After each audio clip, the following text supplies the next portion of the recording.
There is a video by a guy called Epiphany a week. It was posted on the Distributist channel and it is about profiling. This video actually tries to argue for a case that there should be profiling, at least in the places where security is important. This video seems to be a consequence of much thought in the right about the threats that the right perceives are coming for them in the future. The problem with the video is that it commits the same error that many of these right-wing videos do. They only try to look at a smaller picture and not the big picture. We will discuss some of the issues with what is said in the video. But before that, let us get those points on which I believe Epiphany a week is right or makes sense. So there are several points that he points out which are correct. One of them is that there is indeed differences between different classes of people. The very existence of a class means that there is something that distinguishes that class from other classes of people. This is the reason why we can identify whether an individual belongs to that class or not.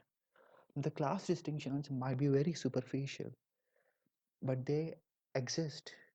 An accent might classify someone in a class which is elitist with respect to the class of a common man. Something like a dressing sense, something like whether someone wears a hat or not when he goes out, is enough to put someone in some class. All of these classes, however, have been able to be put in the mind of the people of the society because they carry truth in some sense, even if that truth is pretty meaningless. Because of the presence of that truth, these classes survive in the minds of the people. Because there is a distinction by which a person can be identified to be a member of a group or not. Because if there was no way to identify who was a member of which group or which class, then the class would not be functional and they would slowly die out. As such, there is a truth in this idea that there are differences between different classes of people. Some of these differences are also pretty significant and meaningful. Some of these differences are also pretty apparent and they don't need uh, a very deep knowledge or insight to be aware of. What the person also says that is true is that when arguing against the classes, often the standard that is set up is that the classes are not complete predictors of behavior. But that is a brazenly wrong standard. That standard is not practical and could never be implemented because very few things are actually complete predictors of the things that we are trying to target. So we always try to deal in probabilities. We might not know which person is dangerous, and we form that opinion based on several factors, based on his appearance, based on his speech, based on how and when we meet him, based on the emotions on his face, and on and on and on. Our mind has been accustomed to cater to these imperfect reflections of people in order to ensure our survival and our betterment. And these views which we may harbor may not be necessarily correct all the time, but they are useful in many cases. And the fact that we do not stop and completely look at things in their whole perspective to gather knowledge and insight is actually practically so beneficial that we could not do without it. All of these things that Epiphany a week says are true and sensible and practical, but he does not understand, in my opinion, or does not understand the value of developing systems and institutions against these, implementing these ideas into practice in the sense which he is talking about. There is a problem which we as humans have to deal with, and this problem is greater than the fact that we generalize or we do not generalize. The problem is that we cannot see the whole picture at any point in time we are looking. This is the reason why we are often led astray and make decisions that are only short term beneficial in short term. One has to remember here that classical liberalism got a hold over people because of two things. Firstly, it promised them a lot of fun and enjoyment and pleasures that were restricted from them in a traditionalist conservative society. But the second thing that classical liberalism offered people was this moral grandstanding. And this moral grandstanding was based on a reasoning. If someone starts to read classical liberalist principles on their own, he will not be upset at them in most cases. It appears that these liberal principles are very enlightened, very justified. In fact, that has been a very great allure of liberalism. But these principles are very shallow, generally. But not every principle espoused by classical liberals is shallow. What classical liberals actually fail in doing is implementing those principles in a way that is consistent, sensible, true, and fair. This is perhaps the best criticism of classical liberalism. The biggest problem that reactionaries have with classical liberalism is not that classical liberals are some sort of good angels or they argue for ideals that are unachievable. And reactionaries are like, no, mate, that cannot be because that is not possible. Reactionaries are also not against classical liberals because they are bad people. So why are reactionaries against or were against classical liberals? But the point is that the principles that classical liberals espouse, while indeed being unachievable in many a sense, are not implemented in a fair manner to the extent we can implement them. And that has been the biggest criticism of liberalism.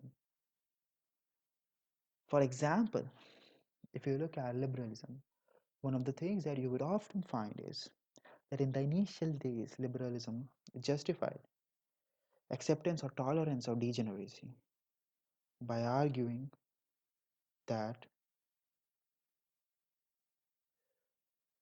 the character of a person is not important in trying to find out the benefit acquired by a person in many cases.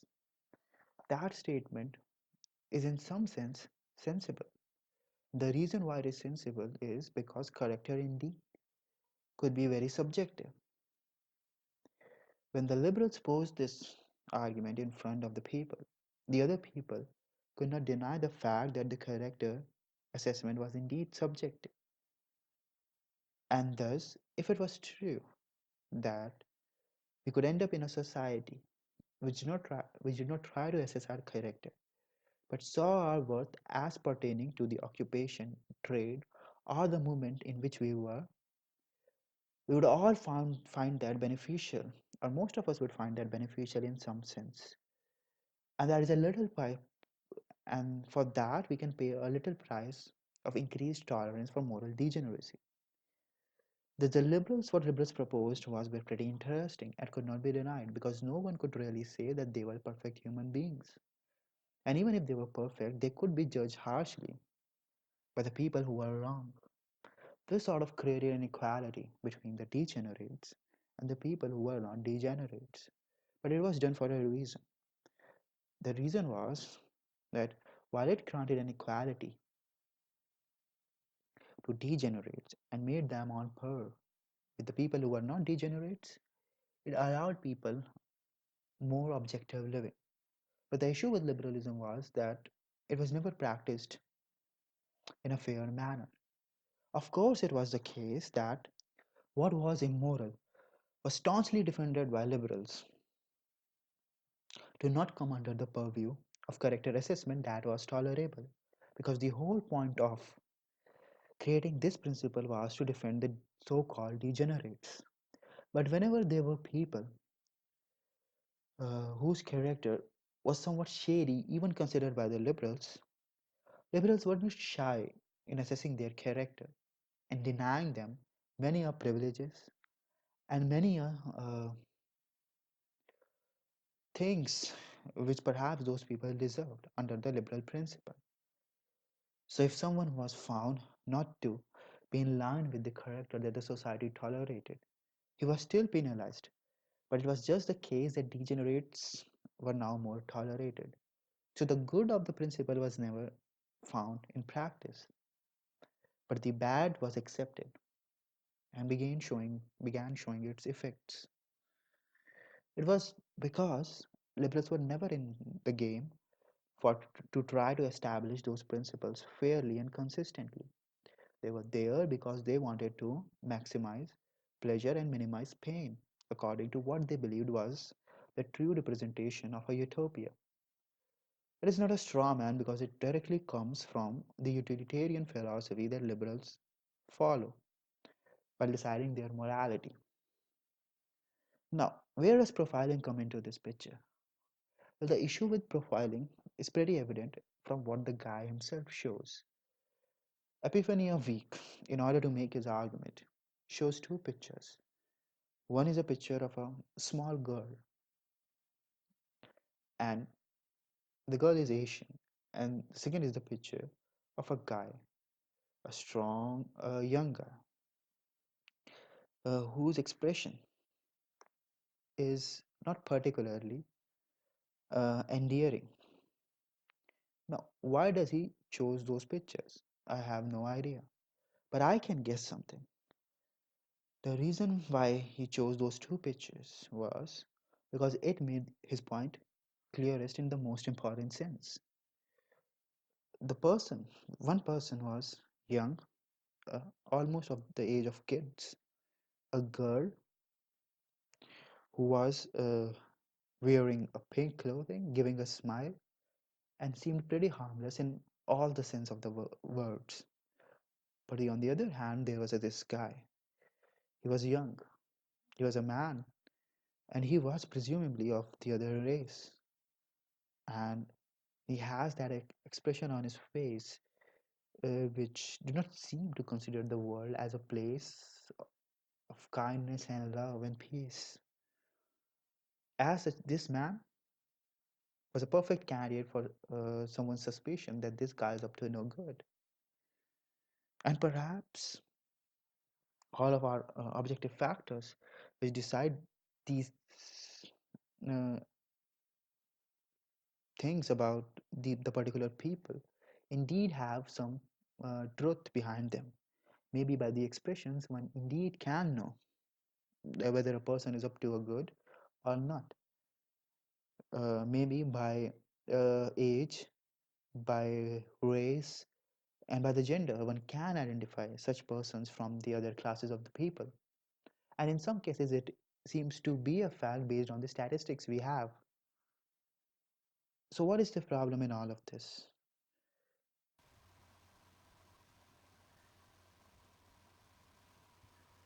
It's important to remember that what is not necessarily what ought to be.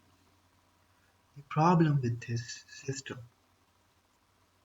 is pretty easily visible if someone has deep understanding of the history of liberalism and leftism. The guy thinks that he is arguing against the left, by making all these points, but he's making the point of the left. In his mind, for what reason I do not know, he believes the fact that he believes in two things. Firstly, that there's not much profiling actually occurring. Secondly, that the leftists do not like profiling. But both of these statements are false. Firstly, it is a fact that there's a lot of profiling that is done by the police, and it is not apparently visible in many cases. But it is. It is a fact that if you go to many places, you will see that in order to make their jobs easy, the police or the people in the security would try to uh, profile people in some way or the other in order to make their task easier. Unless, of course, there is an outrage specifically against that. Here is where the left's role comes into the picture. For the minorities or the people who the left perceives as victims or wants to show as victims, left creates this very same outrage which make a police officer compare the benefits versus the detriments of creating a profile of a person. The cases where there would be no outrage, he showed the fact that if he gets caught, he would not lose his job. So he would profile because it would make his job easier. And why would he not want to make his job easier? But in the cases where the left would create an outrage, if he believes that the outrage would be so significant that it would impact him, he would not do it because it would not be ultimately beneficial to himself. We know for a fact, for example, that men are regularly profiled in the justice system. We can see that from the differences in the sentencing that the men have and from a lot of other cases. But that is not the point of the discussion here, because I presume that Epiphany of weak and many other people who are arguing here would agree with this fact. However, if they disagree, they can look at various studies which point out the disproportionate way in which men and women are disproportionate sense in which men are punished in the system compared to the women. So profiling is done even in the justice system. For example, while deciding whether someone should be granted a parole or uh, finding whether someone is dangerous to to let loose in the society. For example, it is often a consideration while deciding the punishment of a person as to whether the person would again pose a danger to society. And for that, it is often looked at whether the person is capable of committing serious crimes again. And obviously, the people who are perceived as stronger will get the harsher punishment because they can do more damage to the society. It's just a fact. As such, women are let off easily because it is believed that they would cause lower damage. But the man can cause a large amount of damage. There's such a disparity between the punishments of rape between men and women because it is believed that the man who has a rapist mentality can impose himself on almost every woman once he leaves the prison, but the woman may not necessarily. And as such, the man is a greater threat. This is also a kind of profiling, isn't it? Profiling is only argued against by the left in the cases in which it feels that it can gain the appreciation of the voter base, which it is appealing to. So profiling of women, profiling of gays, profiling of transgenders, profiling of minorities, of the other kinds who are suitable to be used as a base that votes the left. These are all the groups that the left tries to protect. It's kind of a relationship protection racket, you can assume, that you elect the left to the power and the left tries to protect you against all these things. But why are people seeking protection against these things? Why people do not like profiling? There's a very great reason for that, and that perhaps forms the crux of the critique that is to be made here. When we look at the image of that girl and we look at the image of the man, what we are essentially saying is that we are trying to afford a greater inconvenience to the man. because we believe that he is a greater danger to the society. And let's, for example, we believe that he is a greater danger to society. Let's assume that that is a fact because it seems reasonable in many senses. So, when we try to legitimize the profiling, what we actually end up doing is basically saying that not only that it is legally legitimate that this person should be profiled, but it is also morally legitimate because what is law often becomes a standard of morality for the next generation. The problem that causes is, while it is true that the man can cause a greater amount of damage, but unlike the child, the man can also contribute more to the society. And this is where the gears shift. The point that is to be made here is the people who are generally believed to be out of the box, to be stronger, to be more elitist in their attitudes, to be smarter, to be a greater threat, are also influential in the opposite way. The best example of it is seen in the immigration debate. Leaving the people, the French side that believes that there should be no immigration, you can see that the immigration debate is softened. If one were to say that it is the women and the children who are moving into these countries, but whenever the question is that the men are moving into these countries, people get more upset. And the reason for that is because people have this idea in their mind that men, the young men who are fleeing from these countries, are problematic in three ways. First of all, they are not performing their duty and saving their wives and children and family members in the places where they were living before and trying to make their lives better, so they are selfish. This is a kind of profiling. The second argument to be made there is that the problem that is pointed out about these young men would be that these would cause a rise in the number of crimes. Men come here because men on average commit crime uh, much more than the women per capita. And the third problem that is often pointed out is that the males would completely change the culture of the society that they have come in because the culture is carried by these males and the society in which they go is completely transformed if these males are present in large numbers. Now look at all the 3 points. All of the 3 points would tell you uh, pretty interesting things. First of all, uh, if you look at these points, the very fact that they are stated in a negative way would also be overturned on its head and stated in a positive way. This is the power of Hegelian dialectic. And there is no manipulation in here. For one to believe that the men have inherent responsibility and duty towards their wives and children also shows the fact that the nature of the men is indeed responsible in generalities. Otherwise, there would be no expectations from men to carry out their duties. One does not expect a lion to eat grass, nor does one expect a goat to eat flesh. The expectation of men, which is creating a standard which is being used to critique the men who have come in the West, running away from the happenings in the Middle East, is exactly the standard that glorifies men and points out that their nature, indeed, if one accepts essentialism, is of responsible people, and that nature does not change just by change of religion or by following another religion because it is part of the essence.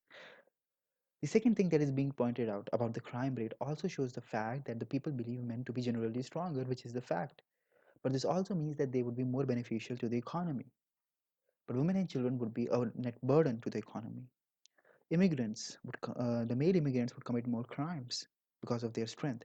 But it also means that they might use their strength in more productive ways. And in those productive ways, it would benefit the West economically. The third thing that is being pointed out about carrying the culture also shows the fact that the males are the ones which carry the culture. If it is the women and the children who carried the culture, then the argument against the males, which is often being made uh, as an argument against the immigration, would not exist because there would be no expectation from the males if they did not bring if they do not bring culture with them, that they would destroy the culture of the Western Europe.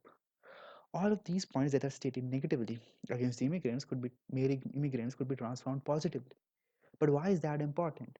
What if someone says that he does not want economic development if any of that comes from male immigrants? That he does not want a change in the culture of the society, and he does not want, in any case, like to admit people who may be responsible in generalities but have not been responsible and abandoned their home. All of this is indeed the product of the modern era. This thinking is exactly what is called what has led to the progressive thinking. And the reason behind that is something which I will point out in a moment. But before that, try to understand an important factor. What has changed in the society as it had found solace in democracy is that while the actions of the individuals that are good are looked on individually, the actions that are bad are looked on collectively. And that is exactly the problem that the West has faced. This has actually led to the rise of the left. To make that argument, one first has to understand what is the distinction between the right and the left in these terms. This is not just a question of immigration, because immigration is not the only issue pertaining to the right, unless, of course, someone is just concerned with immigration. Profiling is also important and characteristic in every daily affair we often encounter. And that is also the argument that Epiphany made. And this is very crucial in understanding the major point. It is true for a fact that we as a society, or we as people generally, do favor weak over strong.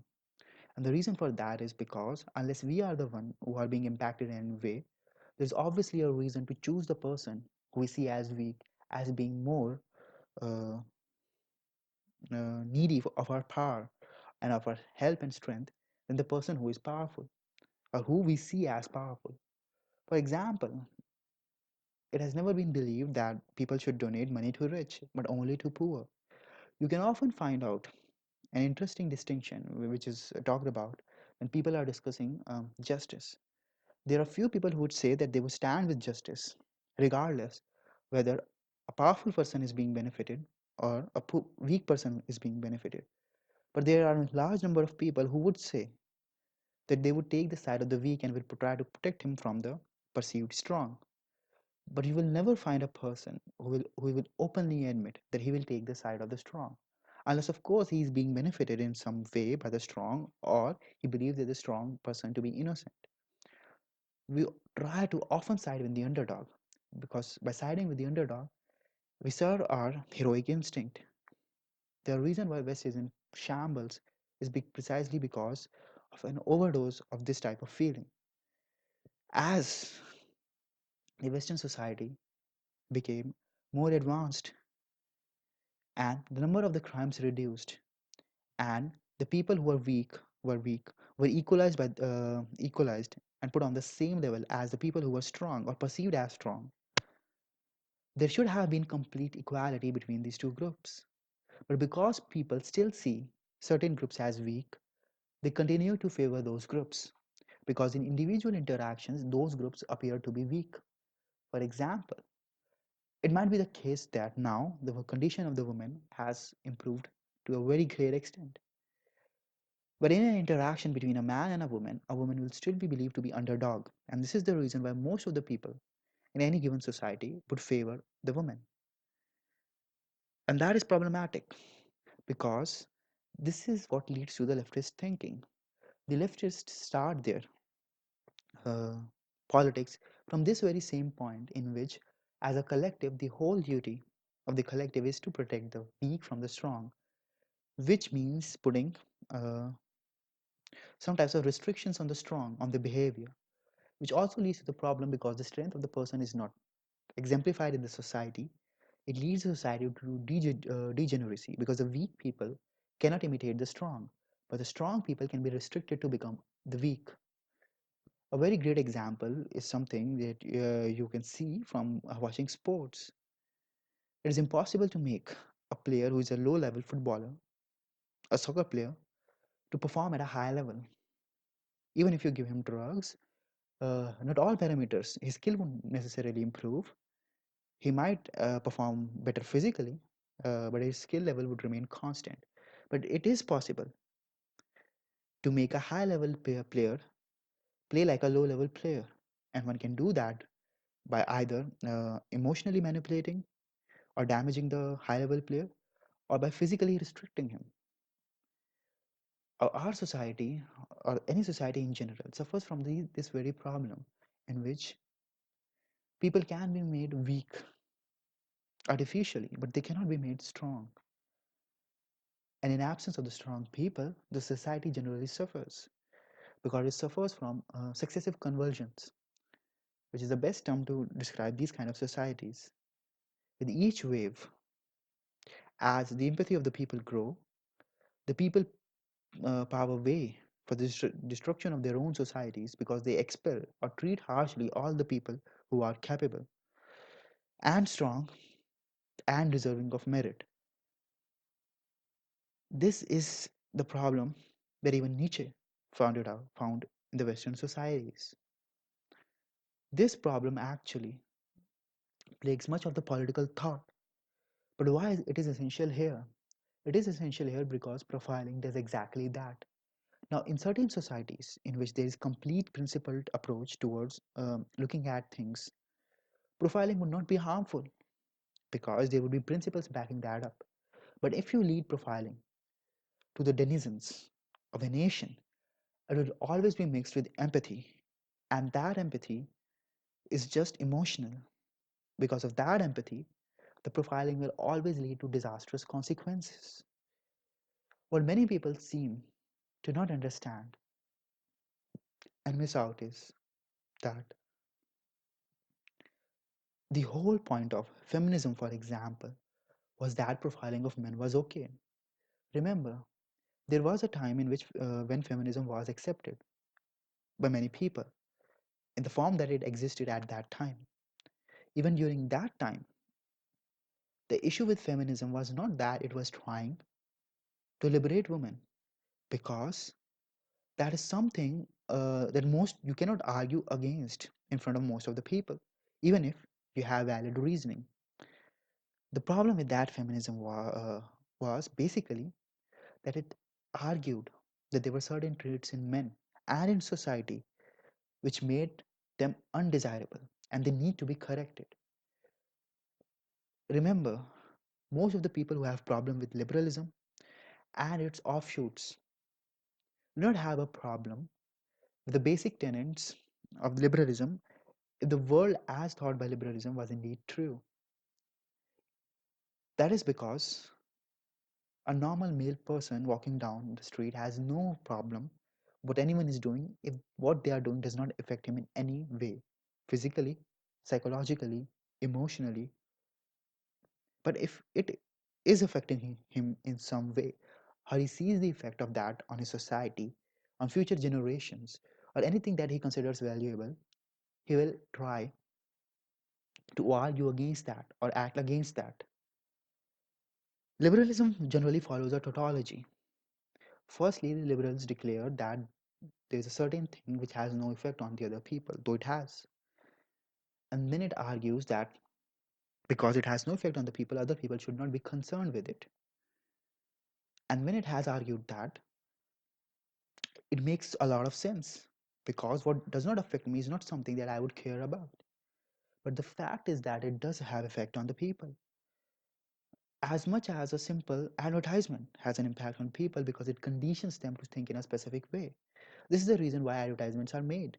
If advertisements had no effect on the psyche of the people, why would any company would spend millions of dollars pushing down advertisements and procuring important time slots in which the viewership is very high?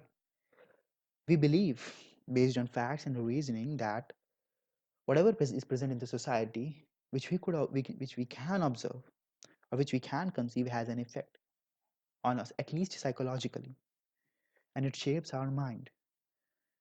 Because it has such an effect on ourselves and on the effect how we look on the surroundings, it does impact the actions we would take in future. because our behavior would be influenced by our thoughts and our actions would be emanating out of that behavior. Now, why is this important? This is important because it critiques profiling in the most significant way. When we try to look at the society, profiling would not be a problem if no one was being profiled. Similarly, profiling would not be a problem if all the people were being justly profiled. The question is, in a society like West, as it is, in the stage in which it is, how will be the profiling used? Now, the people whose aim from a security perspective would be just to eliminate terrorist threats would perhaps argue in favor of profiling. And that makes sense because you have only one goal, and that goal perhaps is served better. But if you are looking at the big picture, you should ask yourself whether profiling would benefit you or harm you. The whole problem that has been created is because not because of the fact that there is no judgment in the West, but because precisely because there is judgment in the West, but that judgment is being carried out by the people who are inept. We have been asked, for example, to not look at people collectively, but there is a side of the political spectrum that does this regularly. If you go to feminists' blogs, you will see that there is a lot of generalization about men, some of which may be true, but it's still generalization. And because of that generalization, one can safely say that the standard that the left is creating, is something that it does not want to follow.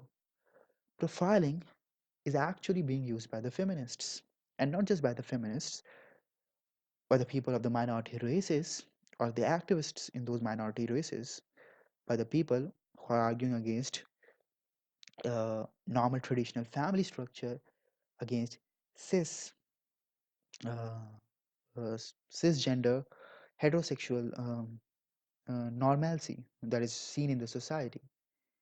All of that is being acted upon based on generalizations and profiling. And in many cases, the profiling is accurate to some extent or the other. But the problem with all of this profiling is that it is incomplete, that it is not borne out to a complete fruition. And it can never be brought into a complete fruition for precisely the reason because the empathy of the people will always override their logical instincts, at least for most of them, and they will side with the people who they perceive as underdogs. This will lead to the expulsion of the people who are better off and who are indeed better because the distinction between the person who is good and the person who is bad would be completely nullified, and that standard would not be objectively followed.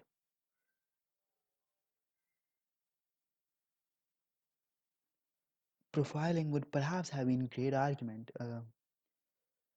This argument would have been great 60 years ago, but now it is actually very harmful. And it is not just about this, what I have talked about. The problem is that people forget that almost all classes could be generalized, and there's no such thing as an objective view of that generalization. The generalization could also be adopted in negative terms, and this is the reason why it becomes harmful because the complete outlook of the society is not looked, and cherry-picked versions of it are looked while generalizing things. White privilege, for example, is also a generalization. It is also profiling. Cis-normative privilege, privilege of the rich, privilege of the people who are male privilege, privilege of a particular religion. All of these are generalizations, and all of these are profiling. Thus, profiling is not actually a great argument, and the reason why it is not a great argument is precisely because of the fact that uh, this generalization and this profiling is now not uh, controllable in a way in which its benefits could be realized. In fact, it will spiral a lot out of control. All of these arguments is argument is contingent on a fact that people believe that once profiling is being done, it will be done their way. But that is exactly the problem. If there is nothing going their way, how they can expect that if they legitimize profiling, it will go their way? Profiling is occurring right now as we speak in many Western countries, but it is not going their way. So, not sure what legitimizing profiling would do. Of course, few people who have immediate short term goals would agree with profiling if they are fixated on one or two issues, for example, like immigration or like corporate profits or efficiency of working in a company, public or private sector, or how good someone performs in a test or exam in a school or entrance exams in universities.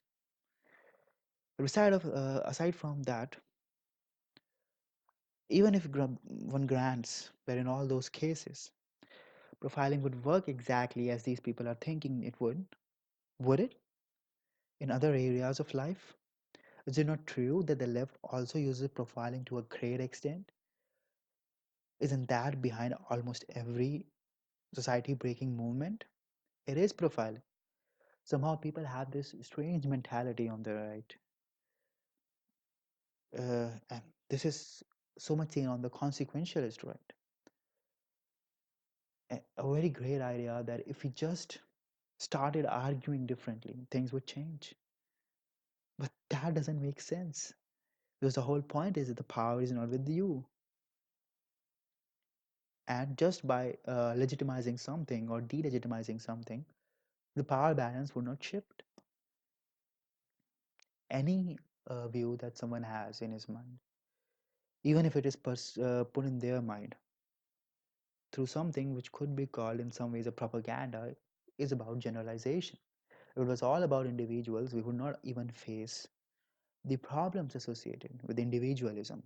It was really the case that every male was being treated as an individual unto himself and not being grouped with the other males in this society.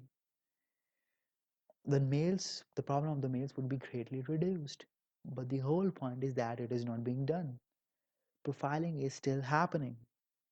Profiling is happening of the males, profiling is happening of many other classes or groups of people. Somehow people believe that if they accept the profiling, uh, it would happen their way. But this is the argument that is kind of like the argument that the free speech advocates make. That if we accept the notion of free speech, we will control the way in which the conversation occur because we are dedicated to it and we will win out based on our excellent logic and our wit. But that does not happen.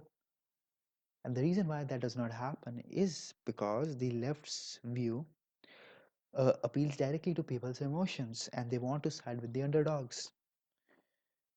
And in siding with the underdogs, they can say that they are fighting collectivization and collective narrative, but they themselves forge a collective narrative of both the oppression and of the oppressor in order to justify their partaking in a particular movement or the other. So this whole idea of profiling is destined to suffer a similar fate, and thus it is not uh, a right approach to adopt for a person who is right wing on more than two or three issues. The people who are genuinely right wing can only imagine a disaster coming out of it, and for precisely the reasons that are specified. Not only that, by doing profiling, the right would take complete blame of profiling for the generations to come, and something that the left started and is continuing to do. The guilt of that would be transferred on the right because the right adopted it. But aside from all these considerations, there is a deeper philosophical point to be made, which is perhaps the most important point. When we are looking at the people, it is true that we look at our lens of looking at the people is often based on how they collectively act and how we perceive them collectively to be. But what is happening in most of the cases is that even after profiling, what we fail to do is uh, assimilate the effect of the modern society as it is. One of the great examples of it actually comes from understanding a very different topic but related to health. Humans like sugar. During the stage when we had little to eat, when we were foraging for food, sugars were an interesting way, a very important way to get carbohydrates, to get us all the energy we needed to perform physical and mental functions.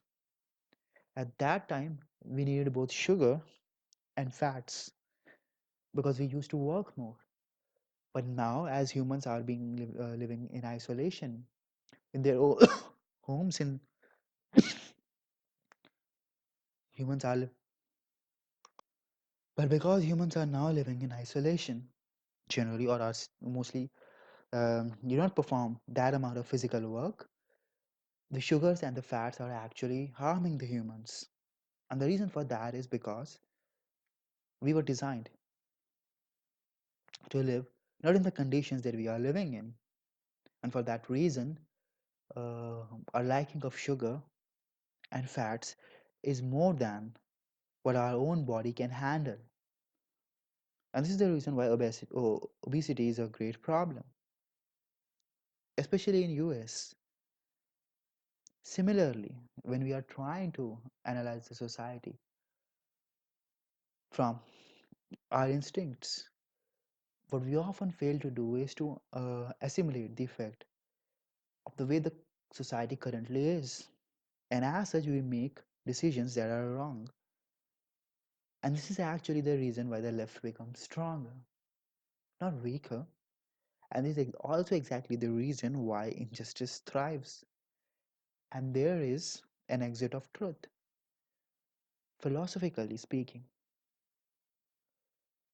our intuitions, if they are put, or rather our instincts, if they are put as a standard to base our profiling on, would often fail to actually reflect reality unless we use our logical mind and include in what we are doing the analysis based on our instincts. We include the effect of the modern society and the conditions therein to decide the outcome and our position on a particular issue. This is exactly what is the key takeaway. But the problem with which occurs in many of these cases is that we fail to do that. And because we fail to do that, our instincts basically point us in a direction which is wrong and not fruitful. And this is the reason why the society uh, gets destroyed after it reaches a point of excellence. The highest point, there's only a journey downwards from there. But if someone argues that we should be on statistics, there's a bigger problem there. And the problem is using statistics is often a very messy way to attribute causes to behavior, especially because there's a lot of psychology which is involved, and psychological studies are notoriously bad uh, in being able to replicate their results because there's a lot of bad sampling there, there's a lot of assumptions there that are not justified, and there are a lot of problems with the scales and the standards these studies use. As such, it is very difficult for us to analyze the causes attributing out of particular factors from these statistics. So the best thing we could do is basically analyze the statistics based on their raw values and do not process them. But that is problematic as well because if we start to do that, if we start to do profiling in that way, we will often reach a point in which we begin to hate all forms of expression of strength. because our aversion to power would make us dislike the expressions of strength and power the most, which would put a penalty, a large penalty, on the people who indeed have the strength and the power to take the society forward. And this would create a massive problem in the society. Nietzsche described it in a very interesting manner. He talked about the presence of a master class and a slave class. The masters are the masters of their own destiny. They have the power, but they also have few vices. But they are able to pursue those vices in some of the other occasion because they have the power to pursue those vices. The slaves also have those vices, but they don't have the power to pursue those vices. What slaves then do is shame the masters for their vices and subjugate them by using emotional arguments. As such, the masters get subjugated because they indeed are shameful for the vices that they have that they cannot get rid of, which the slaves also have. But it is not evident in the slaves because the slaves do not have enough power to carry out those vices the same way in which the masters can, or if they carry out, the impact of them, these vices, is not immediately visible. When the masters get subjugated, and the slaves are reigning and ruling over the society, there are only problems that can arise from this relationship because slaves are not only inept, but they are also manipulative. And once they get power, because unlike masters, they had not tasted the power and they also are not responsible, they will just abuse it in a manner in which the masters could not. This is the reason why any sort of philosophy that seeks to elevate the masses to the top suffers from this problem in which the society nears its destruction with all the problems present in the masses are conveniently put under the rug while the problems present in the elites are advertised to the whole society. But the elites are elites for a reason, and the masses are the masses for a reason. And by profiling the elites, or by opening a way, a profiling of elites, we often stand in searching for, in destroying a society in search of a utopia that does not exist. This is the reason we are seeing the triumph of things that are not meritocratic, and people conveniently forget that fact. One would ask, for example, why it is the case that the companies that are private are trying to put people in their ranks who they would also know they are not children. They all would people they would also know to be less capable than the people who they are choosing not to hire. But the decision that they are making on their own is based on this exact factor because the measure of profiling that is adopted is not being controlled by the people who can uh, implement that in a better way. It is being controlled by the people who are mostly inept. And because it is being controlled by the people who are mostly inept, we are suffering from the consequences of the decisions that these people are making collectively. And this is uh, what is leading the civilizations to ruins. This is the reason why one has to understand that instead of looking at these things in a sort of utopian way, one should look at these things in the context in which they are and look at them as trade-offs and then decide on which side of the trade-off they wish to stand. Often that is not done, and thus a great problem it is created. The standard as well may be justified in a sense that it is true, but the standard cannot be carried out reliably in practice because to carry out that standard reliably in practice, one needs to have power. And if one has power, then these discussions are meaningless anyway, because then you don't have to convince other people to side with you on the issue of profiling. You could do just that on your own. This is the reason why one must remember that in order to take an approach to defeat uh, the problems that are occurring in the society, one cannot just adopt a standard which one finds viable, which one believes to be a, a right wing standard, not knowing that the left also uses the standard. One must not forget, while playing this political game, if one is deep into it, that the whole issue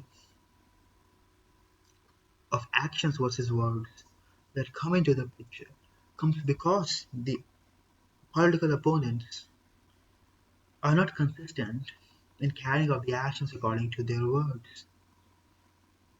One must sit back and then think that whether he is analyzing a political position based on the words that the political position is speaking, or based on the actual actions that are occurring when the position that is being advocated by the opponents is in power. And if one recognizes that his opponents have that power, one should try to quell it, not increase it, and give them the benefit of it hundredfold. This is not a politically smart position. This is not a metaphysically appropriate position in the context in which it is being talked about. And it is in no way a complete descriptor which could be carried out in the society because of the emotional limits that we have, the limits to our rationality that are caused based on our feelings that haunt us and force us to make decisions that are ultimately bad for us.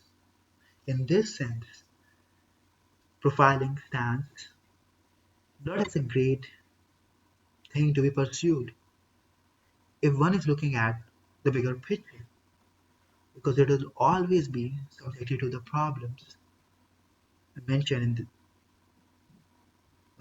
mentioned before, and its benefits would only apply to few specific goals and not uh, a complete set, assorted set of views about reality which one may seek to adopt in order to quell the problems in the society. In this way, one must devise a technique which is not encouraging the opponents to use what they are currently using, but discourage them. For one cannot beat a pig in a fight in the mud, nor one can beat a panther in climbing the tree. One must think in those terms in which it sees that it has benefit that could be politically realized, and that solution should be taken and advocated, and not the solution which, while has legs, the firm foundation of truth, is not practically enforceable in a way in which it could grant benefits that are desired out of it. Because remember, the people that are following this profiling are not following this profiling based on the fact that it is true, but based on the fact that it would give them, provide them the consequences that they believe to be good. And as such, any judgment of this ideology based on consequentialism or the consequences is appropriate and apt, because that is what the goal of breaking the whole standard into the picture is. Standards are pragmatic in nature. They can be based on truth, but if they are used to validate a point of view because of the consequences that they would yield to, then the consequences are the perfect way of consideration of the appropriateness of those standards, because that is the basis on which the standards are being decided or adjudicated. As such, profiling not only grants the power to the left, but it is something that the left wishes for. For it is a thing that it wants to do without restraint, but now currently it has to hide it or sweep it under the rug because a large section of the society it, does not agree with it when it is done openly, but actually disagrees with it. Allowing the left to do that in open is in no way going to be beneficial. It will only harm the right in a longer term.